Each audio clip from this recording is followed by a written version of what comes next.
네, YTN 라디오 뉴스파이팅 이슈 인터뷰 이어가겠습니다. 윤석열 대통령의 탄핵 심판 선고가 지연되면서 야당에서는 한덕수 최상목 쌍탄핵 카드, 후임 재판관 미임명 시 6개월 임기 연장 카드를 준비하고 있습니다. 민주당 최고위원이죠. 법조인입니다. 이현주 의원 연결돼 있습니다. 의원님 나와 계시죠? 네, 안녕하세요. 네, 안녕하세요. 오랜만입니다. 네, 반갑습니다. 박찬대 원내대표가 한덕수 대행에게요. 마흔여 후보자 임명을 내일까지 하지 않으면 중대 결심을 하겠다라고 했습니다. 자, 중대 결심이 뭘까요? 그러니까 이제 헌법소 책무를 헌재가 해야 되는데 하지 않으면 거기에 대한 일단 책임을 묻겠다라는 그러니까 헌재가 아니라 죄송합니다. 예. 한덕수 권한대행이요. 예. 하지 않으면 거기에는 책임을 묻겠다라는 거 하고요. 예. 그리고 국회가 나서서 그 헌법소 책무를 직접 하겠다 하는 두 가지가 있을 것 같습니다. 예. 네네. 그래서 예를 들면 그래서 책임을 묻겠다라는 것은 최악의 경우에는 이제 파면을 신청하는 거고요. 파면을 촉구하는 거고 그다음에 국회가 직접 나서서 헌법소 책무를 하겠다라는 것은 이제 재판관에 대한 임기 연장이라든가 그렇죠? 네, 우리가 할 수 있는 것을 다 하겠다. 지금까지는 이제 말로만 하고 사실은 경고를 하고 이렇게 해오지 않았습니까? 계속 요구하고 촉구하고 경고해 왔는데 이제는 행동에 나서겠다 이런 마지막 통첩이라고 봐야죠. 예. 4월 1일까지 이렇게 날짜를 딱 못 박은 이유는 어디에 있습니까? 그러니까 최후 통첩이면 이제 시한을 그래도 줘야지 되지 않겠습니까? 그렇죠? 네네네. 그런데요. 최근에 헌법재판소가 윤석열 대통령 탄핵 심판 선고를 계속 우리가 예상한 것보다는 계속 미뤄지고 있는 것 아닙니까? 어떤 배경이 있다고 보세요? 그렇죠. 사실은 변론 종결이 된 지가 한 달이 넘었어요. 예전에 예하고 똑같을 수는 없겠지만 그래도 변론 종결하고 한 달이 넘는 경우에는 일반적인 우리가 어떤 재판을 보더라도 굉장히 드문 경우인데 심지어는 헌재가 사실은 제일 빨리 이것을 진행하겠다라고 했는데도 불구하고 굉장히 늦어지고 있는데 저희가 사실 알 수 없죠. 여러 가지 얘기들 낭설들입니다. 전부 다 사실 근거가 있는 얘기들은 아니고요. 어느 쪽이든 간에 다만 이제 그냥 짐작인데요. 추정이고요. 어떤 예컨대 이제 개 중에 누군가가 사실은 이럴 수는 있지 않습니까? 법이나 헌법에 따라서는 결론은 당연히 이것은 이 내란의 원인에 해당하는 행위고 헌정 파괴 행위라서 이것은 인용을 할 수밖에 없는 것이라 하더라도 마음에 안 들 수 있는 누군가가 있을 수 있는 거고요. 그래서 이제 시간을 끌거나 또는 이제 절차적 시비 이런 거 거는 수도 있는 거고요. 어쨌든 우리가 국회에서도 예산 같은 것을 처리할 때 보면 이렇게 갈 수밖에 없다. 이 정도쯤에서 합의될 수밖에 없다라고 다 알고 있으면서도 조금 마감일 까지 가야 이제 사인을 하거든요. 네, 그런 거랑 비슷한 상황이 아닌가. 그래서 이제 아주 흔쾌하게 모두가 아주 흔쾌하게 이렇게 딱딱딱딱 되는 상황이 아니면 좀 아무래도 어떤 상식적인 선에서 결론이 난다 하더라도 이게 마감일 직전까지 가다가 결론이 날 가능성이 많은 것 같다라는 생각은 좀 듭니다. 그렇다면은 언제쯤 그러나 이제 국회 입장에서는 여러 가지 가능성. 그러나 이제 우리가 이게 이제 만약에 문제가 생기면 헌정 마비 또는 헌정 파탄 상태이기 때문에 그럴 가능성 거의 없지만 그럼에도 불구하고 희박한 가능성이라도 다 대비해야 된다라고 생각합니다. 그래서 4월 18일 이후로 갈 가능성에 대비해서 지금 임기 연장 카드를 지금 추진하고 있는 거군요. 네.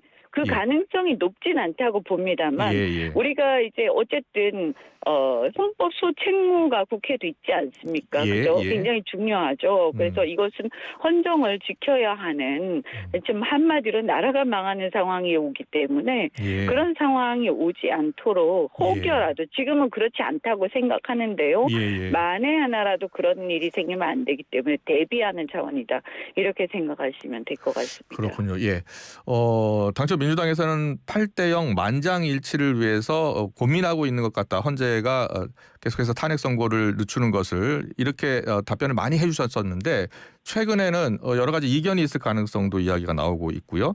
지난번 한덕수 대행 탄핵 선고 때 5대2대 1로 나오면서 8대0이 아닐 수도 있다라는 생각을 갖고 계신 분들도 있는 것 같아요. 어떻게 보세요? 그거는 뭐 각자 생각이니까요. 아까 예. 말씀드린 것처럼 전부 다 낭설이거든요. 예. 근거 없는 얘기들이고요. 예. 그런데 이제 한덕수 탄핵 사건하고 대통령 탄핵 사건은 무게가 엄청나게 다르고요. 네. 한덕수 탄핵 사건이라고 하더라도 기본적으로 그 행위가 위헌적인 그 어떤 헌법재판관의 임명 자체가 위헌에 근거하고 있다. 위헌적인 예. 행위다. 예. 이런 어떤 근간 자체는 절대 다수가 그렇게 생각을 했지만 이제 이게 중대한이 아니냐의 문제였거든요. 네. 이제 뭐 각하 얘기가 있었지만 그것은 또 150석이냐 200석의 문제였고 대통령 탄핵에서 그 문제는 없기 때문에 완전히 다른 얘기죠, 이것은. 예, 알겠습니다. 네. 앞서 그 마감일 이야기를 하셔서요. 그 마감일이라는 게 4월 18일 문영배 임의선 재판관 임기 종료일을 말씀하시는 건가요? 네, 그렇죠. 네, 예. 마감일이죠. 네. 예. 네. 그때까지 만약에 헌재 선고가 이루어지지 않을 가능성에 대해서 일단은 임기 연장을 할 수 있는 그런 헌법 재판소법 개정안을 지금 바로 내겠다는 거 아니겠습니까? 그런데 네, 국민의힘은 뭐 강하게 반발하고 있잖아요. 뭐 국민의힘은 왜 위헌이라는 그렇게 하는지 잘 주장이에요. 이해가 안 되는데요. 예. 그럼 국민의힘은 헌정 파탄 상태를 갖다가 그럼 묵과하겠다 이런 건가요? 예. 지금 저는 이렇게 생각합니다. 국민의힘이 네. 왜 내란 수계를 계속 아직도 편들고 그가 돌아오기를 바라고 있는 건가 이런 의문이 들지 않을 수가 없고요. 예. 윤석열은 돌아올 수가 없습니다. 지금 돌아와서 이건 국가가 돌아갈 수가 없고요. 예. 그래서 이미 끝난 겁니다. 다만 예. 이제 절차가 남아 있을 뿐이고요. 그것은 네. 뭐 공직이든 군이든 국민이든 어떤 누구도 심지어 보수층에서도 예. 이렇게 돌아와서 나라가 돌아가지가 않아요. 예. 그래서 이미 파탄된 상태는 새 출발을 할 수밖에 없습니다. 그래서 새로운 리더십을 통해서 우리 대한민국이 다시 활력을 다시 되찾고 네. 어찌됐든 다시 새 출발을 해야 되는데 국민의힘이 뭐 만약에 그 어떤 상황에 대해서 자신들이 경쟁을 하고 싶으면 새로운 리더를 제대로 세워서 경쟁을 해야 되는 것이지 예. 이미 끝난 과거를 붙잡고 부여잡고 나라를 망치는데 동조하고 계속 망가뜨리고 앉아 있으면 그것은 큰 아주 이것은 정말 거의 뭐 이게 예전에 뭐라고 해야 됩니까? 그 나라를 빼앗겼을 때 예. 우리가 일제 강점기 때 나라를 빼앗긴 이런 상황 그때도 그냥 뭐 넉넉고 또는 오히려 거기에 동조한 그런 세력하고 비슷한 상황이다 이렇게 봅니다. 예. 말씀드린 대로 이것은 헌정 파탄 상태입니다. 예. 그리고 민주화 이후에 초유의 친위 쿠데타로 대통령 탄핵이 진행되고 있는데 예. 이런 부분에 대해서는 일단 이 부분은 대통령이나 그가 임명한 이해관계자 그러니까 권한대행들은 그 헌재 재판관을 고를 수 있는 권한이 없습니다. 그것은 헌법의 정신에 어긋나기 때문인데요. 그렇기 때문에 마은영만을 콕 집어서 빼낼 수도 없고요. 예. 누군가를 콕 집어서 집어넣을 수도 없습니다. 그것은 결과에 영향을 미치고 왜곡되기 때문에 헌재가 이미 지난 그 한덕수 탄핵 때 뭐라고 했냐면 기각은 했지만 그 중대한 여부를 결정하는 데 있어서 대통령 탄핵을 무력화시키는 여부 그리고 대통령 탄핵을 방해하는 여부 이런 것들을 중요하게 언급을 했었거든요. 예. 그래서 이 대통령 탄핵에 영향을 미치는 행위는 할 수가 없기 때문에 이것은 파탄 상태, 헌정 마비 상태로 갈 수밖에 없는 거죠. 이것을 예. 어떻게 우리가 그냥 방치하고 있을 수가 있습니까? 그러니 지금 국민들이 얼마나 삶이 어렵고 경제가 엉망입니까? 예. 모두가 미국의 여러 유수, 오히려 심지어 CSIS 같은 보수적 성향의 전략연구소조차도 예. 대한민국이 정상화되기 위해서는 이 정치적 불확실성을 제거해야 되고 네. 어떤 이 상황이 해결되지 않는 한 한국은 굉장히 심각한 위기 상황으로 간다. 이렇게 얘기하고 있지 않습니까? 예. 그래서 이것을 빨리 투하고 새 예. 출발을 하는데 자신들이 경쟁하고 싶으면 더 나은 리더를 제시를 해서 뭐 조기 대선에서 경쟁하면 될 일입니다. 예. 법조계에서는 지금 뭐 4월 18일 이후 선고 가능성도 나오고요. 그런데 만약에 실제로 4월 18일 이후에 선고될 가능성, 결론을 내지 못할 가능성 이렇게 된다면 어떻게 대응을 해야 할까요? 4월 18일 이후에 선고될 가능성은 없죠. 왜냐하면 정족수가 충족되기가 어렵거든요. 예. 네네네. 6명이 최소한 필요한데요. 예. 네, 그러면 정족수가 안 되죠. 그럼 4월 18일 무조건 무조건 선고가 나와야 된다는 거 아니에요? 그럼요. 그래서 예. 아까 말씀드린 건 헌정마비, 헌정 파탄 상태인데 이것을 그러면 두 재판관이 예. 그냥 이 책임 헌법 수호 책무를 진 헌법재판소가 이런 상황을 방치하고 그냥 저버리고 우리는 그냥 끝날 때가 됐으니까 간다. 예. 그래 나머지 재판관들 그래 잘 가라. 우리가 남아서 어떻게 되든 나라가 엉망이 되고 망가지더라도 우리가 알아서 이게 말이 됩니까? 예. 헌법재판소는 그러면 이미 존재 이익 자체가 없어지는 거죠. 예. 대통령 탄핵이라는 것은 가장 중요한 헌정을 다시 세우는 그 과정 중에 하나고 헌법재판소가 여러 가지 책무가 있지만 헌법을 수호하기 위해서 네. 가장 중요하게 하는 업무 아닙니까? 근데 예. 이것을 이렇게 방치한다면 그들이 어떻게 보면 이런 상태, 내란 상태를 지속하는데 예. 그냥 방조하는 셈이 되는 겁니다. 결과적으로. 예. 설마 그러진 않을 거라고 생각합니다. 네. 그런데 만약 헌재가 기각이나 각하 결정을 내리게 된다면은요? 그럴 가능성은 어떤 거요? 만약에 헌재가요 윤석열 대통령 탄핵 심판과 관련해서 기각이나 각하 그럴 결정을 가능성이 내린다. 없죠. 왜냐하면 기각은 어떤 이유로 기각이 됩니까? 예. 네. 그러면 뭐 헌법은 위반을 했지만 중대하지 않다. 뭐가 중대하지 않다는 겁니까? 그리고 이것이 이 군사 쿠데타를 친위 쿠데타를 일으켰는데 이것을 4월부터 이미 생각을 했었고 10월 달에 이미 아주 주도면밀하게 준비를 시작했었고 그렇게 해서 국가기관들을 침탈했고 전 세계가 TV 생중계로 다 봤습니다. 전 세계가요. 대한민국뿐만이 아니라요. 대한민국 그야말로 추락하는 겁니다. 이것은 말이 안 되는 거고요. 그다음에 각하는 각하 요건이 없습니다. 네. 저도 얘기하고 있는 내란죄에 대한 여러 가지 뭐 그런 것들 있지 않습니까? 그것은 이미 똑같은 논리로 권성동이 주장해서 그래서 박근혜 탄핵 때 그게 각하가 아니라 요건에 요건 성립에 문제가 없다라고 이미 헌재가 스스로 얘기한 바가 있기 때문에 각하 요건이 안 됩니다. 알겠습니다. 네. 근데 마은영 구체적으로 얘기를 해야죠. 그렇게 정치적 어떤 진영 논리나 정치적 정무적 판단을 가지고 그렇게 막 한다면 그것은 헌법재판소가 아니라 사법부가 아닌 거죠.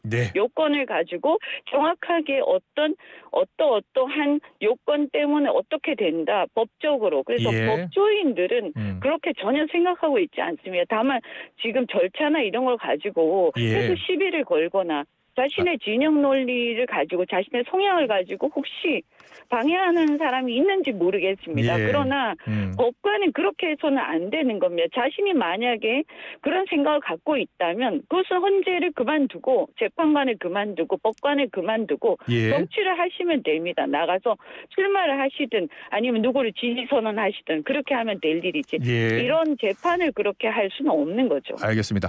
그런데 만약에 한덕수 권한대행이요 마은영 후보자 임명을 계속 하지 않았을 경우에는 어떻게 하실 생각입니까? 지금 이제 그게 엄청나게 아까 제가 말씀을 잠시 드렸습니다만 이건 엄청나게 중대한 위헌입니다. 그래서 우리가 잘 오해하면 안 되는 게요. 한덕수 권한대행이 처음에 3명을 임명하지 않았던 행위와 지금 마은영만을 남겨놓고 굳이 임명하지 않고 버티는 것하고는 엄청나게 다른 행위입니다. 첫째는 뭐냐 하면 그때는 막 된 지 얼마 안 돼서 시간이 얼마 안 지났을 때 지금은 100일이 지났고요. 거의. 그다음에 그때는 권한 범위에 대한 권한 대행이 이것을 임명할 수 있냐 없냐 국회가 요청했을 때, 예. 국회 추천했을 때 예. 여기에 대한 논란이 있었습니다. 왜냐하면 아까 말씀드린 것처럼 대통령의 권한 대행이기 때문에 이해관계자지 않습니까? 예. 그죠? 그런데 국회가 추천하는 거라서 이것은 임명할 수 있다. 그리고 임명해야 된다라고 헌재가 그 40여에 대해서 권한쟁의 심판에서 분명히 얘기하면서 임명하라고 요구까지 했습니다. 예. 그다음에 세 번째, 40여만을 콕 찍어서 누군가를 그 사람이 어떤 성향인가 여러 가지를 생각해서 그것을 빼가지고 결과에 영향을 미치려는 행위가 분명하기 때문에 이것을 대통령 탄핵을 방해하거나 무력화하는 의사가 있다. 예. 이렇게 판단이 돼서 헌재가 얘기하는 중대한 이유에 해당이 됩니다. 예. 그럼 마은혁 후보자 최상목 지금 경제부총리를 한꺼번에 탄핵시킬 수도 있는 겁니까? 그것은 우리 마음인 거죠. 예, 예. 네, 분명하게 요건에 해당이 되니까요. 근데 두 사람이 임명을 명백하게. 끝까지 하지 않는다면, 예를 들어서 한덕수 대행도 하지 않고, 끝까지 이미 안 하고 있죠. 예, 어떻게 그럼 계속 탄핵 추진할 수밖에 아니, 없겠네요. 저는 솔직히 말씀드리면 이미 한참 그것은 그들이 그렇게 특히 최상목 같은 경우에는 이번에 그 환율 안정에 최선을 다해야 할 경제부총리가 예. 환율 급등에 베팅을 하는 행위를 했습니다. 예. 이런 것이 드러났는데요. 예. 수사해서 이건 처벌해야 될 사항이고 굉장히 심각한 배신행인데 예. 이런 것도 있습니다. 근데 어쨌든 예. 최상목 부총리가 그러니까 권한대행 시절에 예. 40여 임명하지 않고 버티고 있었던 건 심각한 헌법 위반이고 예. 그 헌법 위반이 앞에 한덕수가 3명에 대해서 임명하지 않고 있었던 것하고 어떻게 달라서 이것이 중대한 헌법 위반이 되어서 탄핵 사유가 충분히 되느냐 하는 것은 헌법재판소가 한덕수 권한대행 기각 판결을 하면서 그 조건을 분명하게 제시를 합니다. 예. 그래서 말씀드린 것처럼 충분하게 인용 요건이 된다라고 그 뒤에 우리가 이제 판단이 가능해진 거죠. 알겠습니다. 그렇다면 민주당이 이제 쌍탄핵도 검토를 하고 있는 건데 쌍탄핵을 진행할 경우에는 이어받는 대행은 이조 교육부총리가 될 거 아닙니까? 뭐 그렇겠죠. 예. 네. 이조 부총리도 임명하지 않으면 이조 부총리도 바로 탄핵에 들어가는 건가요? 그것은 그때 가서 논할 문제겠지만요. 예. 예. 헌법 수호 책무는 누구라도 예외가 될 수 없습니다. 그렇지 예. 않습니까? 국회도 이조도 누구든 마찬가지입니다. 예. 그리고 헌재도 마찬가지죠. 헌재도 헌법을 수호할 책무가 있습니다. 예. 국가기관들이 헌법 정신을 지키지 않고 버티면 그냥 넘어가는 이런 행태가 계속된다면 누가 헌법을 지키겠습니까? 네. 물론 이것이 중대하냐 안 하냐의 문제인데 예. 헌재는 분명하게 얘기를 합니다. 한덕수 예. 기각에서 이것이 대통령 탄핵을 방해하는 행위냐 아니냐. 그다음에 한참 임명 안 한 지 한참 지났느냐. 예. 이 두 가지를 충분히 이제 충족한다는 거죠. 예. 그래서 처음에 한덕수를 그때 탄핵한 부분에 대해서는 위헌이지만 중대한 것이라고까지는 볼 수 없다라고 해서 위헌이 아니라고 해서가 아니라 돌려보냈지만 그것이 위헌이 아니기 때문에 돌려보낸 건 아니다. 알겠습니다. 그런데 그 중대성이 지금은 충분히 충족되었다. 예. 그래서 어떻게 지금 나라가 지금 엉망이 되고 망가져가고 망해가는데 예. 지금 이걸 왜 안 합니까? 왜 안 합니까? 하면 되는 거 아닙니까? 왜 안 합니까? 예. 알겠습니다. 그죠? 자, 그런데 이걸 안 하는 걸 전제로 자꾸 얘기하는 것 자체가 우리가 지금 웃기는 상황에 놓여 있는 거예요. 네. 누가 책임져야 됩니까? 예, 알겠습니다. 마지막 질문 드려야 될 시간이 됐어요. 그 의원께서 여야 의원 모두 총선 사퇴할 필요도 있다. 총선을 다시 치르자고 제안을 하신 건데 지금도 같은 생각이십니까? 네, 저는 윤석열이 파면이 되고 예. 네, 그리고 나서 국민들한테 특히 국민의힘 의원들 이렇게 얘기한 적도 있죠. 누군가가 3년 뒤 총선 때 되면 다 잊혀질 거야. 그러니까 지금 막 극우적인 발언도 막 하고 이 감히 지금 민주화 이후에 친위 쿠데타를 동조하는 듯한 발언까지 서슴없이 하고 있습니다. 그리고 헌정 파괴 행위를 그냥 막 동조하고 있습니다. 이런 부분에 대해서 저는 분명하게 국민들한테 심판을 받아야 된다. 그리고 지금의 여론이나 이런 것들을 봤을 때 어떻든 간에 소수의 어떤 지지만을 위해서 지금 당권을 지금 투쟁하고 있는 것 같은데 당권을 장악하기 위해서 이렇게 하면 안 됩니다. 그래서 나라가 지금 혼종이 마비되는 상황으로 가고 있지 않습니까? 예, 예. 국민들은 고통받고 있고요.